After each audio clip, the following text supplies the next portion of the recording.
Sir నమస్కారం sir. జై భారత్. నమస్కారం. సార్ లిక్కర్ స్కామ్స్ కేసులో కవిత గారు అరెస్ట్ అయ్యారు కదా, ఎన్ని రోజుల వరకు ఇలా కొనసాగుతుంది? అక్కడ సుప్రీంకోర్టుకు కూడా వెళ్తే బెయిల్ ఇలా రాకూడదు, ఇది కరెక్ట్ కాదు, కింది కోర్టు నుంచి రావాలని చెప్పేసి రిజెక్ట్ చేయడం జరిగింది. ఈ రోజు వాళ్ళ ఆడపడుచు ఇంట్లో కూడా సోదాలు జరుగుతున్నాయి. దీనిపైన ఎలా చూడొచ్చు సార్?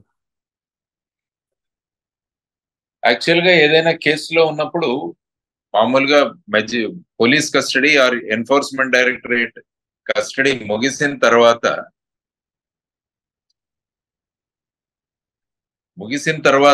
జ్యుడిషియల్ కస్టడీకి వెళ్ళిన తర్వాత బెయిల్ అన్న విషయం ముందుకు వస్తుంది. కాబట్టి ప్రస్తుతం ఆవిడ కస్టడీలో ఉన్నారు, ఎన్ఫోర్స్మెంట్ డైరెక్టరేట్ కస్టడీలో. ఆ కస్టడీ ముగిసిన తర్వాత వారు బెయిల్ కి అప్లికేషన్ చేయొచ్చు. అది కూడా ఈడీ కోర్టులోకి వెళ్లాల్సి ఉంటుంది. సో ఆ విధంగా ఇప్పుడు 7 రోజుల కస్టడీ ముగిసిన తర్వాత మళ్ళా ఎన్ని రోజుల కస్టడీ ఈడీ కోరుతుంది అన్నది చూడాలి. ఆ తర్వాత వారిని కనుక జ్యుడిషియల్ కస్టడీలోకి పంపిస్తే అప్పుడు బెయిల్ మూవ్ చేసుకునే అవకాశం ఉంటుంది. కానీ ఎన్ఫోర్స్మెంట్ డైరెక్టర్ అంటే పిఎంఎల్ఏ చట్టంలో బెయిల్ అన్నది పబ్లిక్ ప్రాసిక్యూటర్ కి అవకాశం ఇవ్వాలి. ఆ తర్వాత అవన్నీ చర్చ జరిగిన తర్వాతనే బెయిల్ ఇష్యూ అవుతుంది. యాక్చువల్ గా ఈ కేసు చూస్తే కొంతమందికి మెడికల్ గ్రౌండ్స్ మీద కొంతమందికి బెయిల్ ఇవ్వడం జరిగింది, కొంతమంది అప్రూవర్స్ మారిన తర్వాత వాళ్ళకి బెయిల్ ఇవ్వడం జరిగింది. ప్రధాన నిందితులు ఎవరైతే ఉన్నారో వారికి ఇంతవరకు కూడా బెయిల్ దొరకలేదు. ఫర్ ఎగ్జాంపుల్ మనీష్ సిసోదియా కానీ, తర్వాత సంజయ్ సింగ్ కానీ, వీరికి ఇంకా బెయిల్ దొరకలేదు. కాబట్టి ఇప్పుడు కోర్టు ఏ విధమైన వ్యూ పాయింట్ లో ఉంటుందన్నది కూడా చూసి దాన్ని బట్టి ఈ బెయిల్ అన్నది నిర్ణయం అవుతుంది. సార్ ఢిల్లీ ముఖ్యమంత్రి కేజ్రీవాల్ గారు కూడా అరెస్ట్ అవ్వడం జరిగింది కదా, ఆయనకు కూడా బెయిల్ కు ఇప్పటిదాకా మంజూరు అవ్వలేదు. తన్ను ఎలా విచారించబోతున్నారు, ఎలా జరగబోతుంది సార్? యాక్చువల్ గా కేజ్రీవాల్ గారి దాంట్లో కూడా 6 రోజులు ఈడీ కస్టడీ ఇవ్వడం జరిగింది ఆయన్ని. ఓకే. సో ఈ 6 రోజుల ఈడీ కస్టడీ ఐ థింక్ 28న మళ్ళా ప్రొడ్యూస్ చేయమని అన్నారు అనుకుంటాను. సో 28న ఆ రోజు ఈడీ వాళ్ళు ఏ విధమైన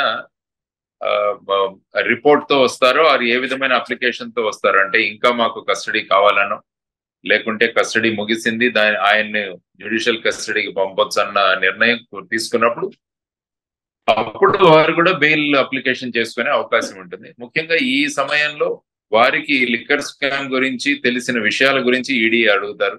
తర్వాత ఈ ఓల్డ్ పాలసీ నుంచి న్యూ పాలసీ మార్చాల్సిన అవసరం ఏమొచ్చింది, ఆ తర్వాత న్యూ పాలసీలో ఈ విధంగా ప్రైవేట్ పరంగా చేయడం జరిగింది.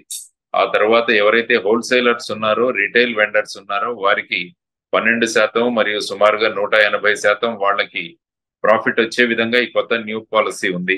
సో దానివల్ల ప్రభుత్వం ఏ విధంగా లాభం పొందుతుంది అంటే, రెవెన్యూ పెరిగింది, 9,000 కోట్లు రెవెన్యూ ఎక్కువ వస్తుంది అన్నారు.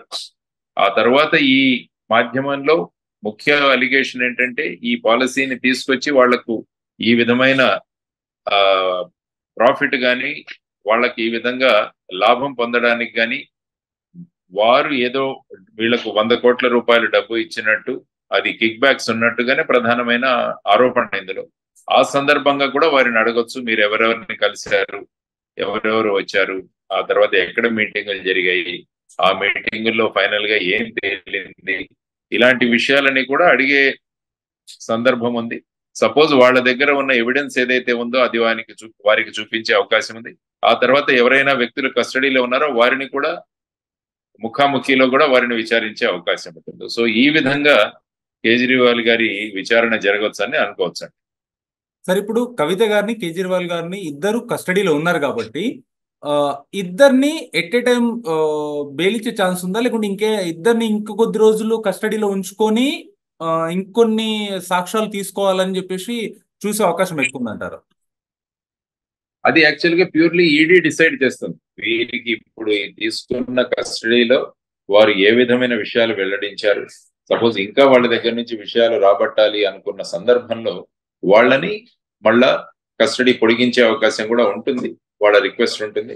ఆ తర్వాత అవన్నీ పరిశీలించిన తర్వాత కోర్టు నిర్ణయిస్తుంది వీరికి కస్టడీ కావాలా వద్దా, ఆర్ లేకుంటే వీళ్ళని జ్యుడిషియల్ కస్టడీకి పంపించాలా. ఎందుకంటే కోర్టులు ఎప్పుడూ కూడా ఒక వ్యక్తి యొక్క స్వేచ్ఛ ఏదైతే ఉందో దాని గురించి ఆలోచిస్తాయి. At the same time investigation కూడా సక్రమంగా జరగాలి. కాబట్టి ఈ రెండింటినీ ప్రోగ్రెస్ ను బట్టి ఇన్వెస్టిగేటింగ్ ఏజెన్సీస్ వాళ్ళ ప్రగతిని చూసి, కేసు ప్రగతిని చూసి ఆ విధంగా వాళ్ళు నిర్ణయం తీసుకునే అవకాశం ఉంటుంది.